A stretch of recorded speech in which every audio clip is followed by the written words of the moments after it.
Love beneath the St. Lucian sun.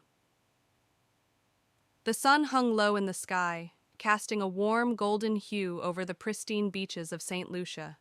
Jake, a young American tourist, had come to this tropical paradise seeking adventure and relaxation. Little did he know that fate had something more enchanting in store for him. As he strolled along the powdery sand, the rhythmic sound of waves lapping against the shore filled his ears. The turquoise waters stretched out before him, inviting him to dive in and lose himself in their embrace. But it wasn't the ocean that captured his attention. It was her. Under a straw umbrella, nestled amidst the palm trees, sat a vision of beauty. Her skin was kissed by the sun, a rich bronze that seemed to glow from within.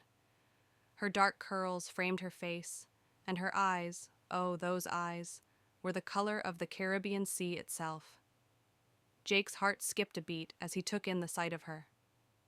He approached cautiously, drawn by an invisible force. She looked up from her book, and their eyes met. Time stood still.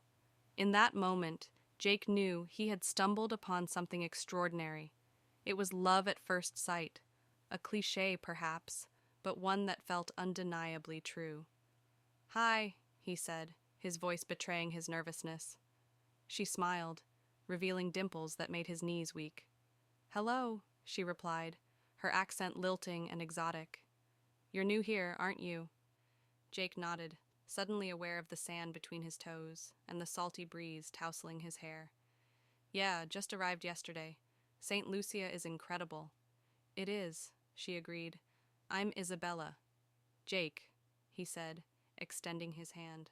Her touch was electric, sending a jolt of anticipation through his veins. Isabella closed her book and gestured to the empty chair beside her. "Join me, Jake."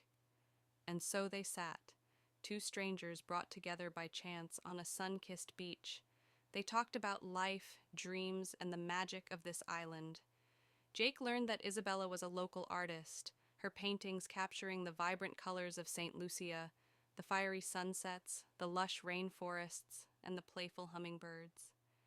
As the days turned into weeks, their connection deepened.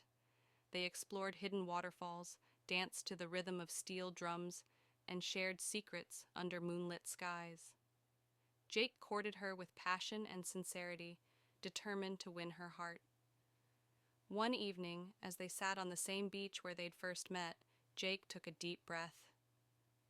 "Isabella," he began, "I've fallen for you. Hard." She leaned against him, her head resting on his shoulder. "And I for you, Jake."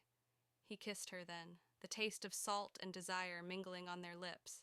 The stars above seemed to cheer them on, celebrating a love that transcended borders and expectations. Their romance bloomed like the tropical flowers that adorned the island. Jake knew he'd found something rare, a love that burned brighter than the Caribbean sun. And so, on a cliff overlooking the azure sea, he asked Isabella to be his forever. She said yes, her eyes reflecting the colors of the ocean, and as they held each other, the waves crashing below, Jake knew that St. Lucia had given him more than he'd ever dreamed, an island, a love, and a lifetime of sunsets shared with the girl who'd set his heart on fire.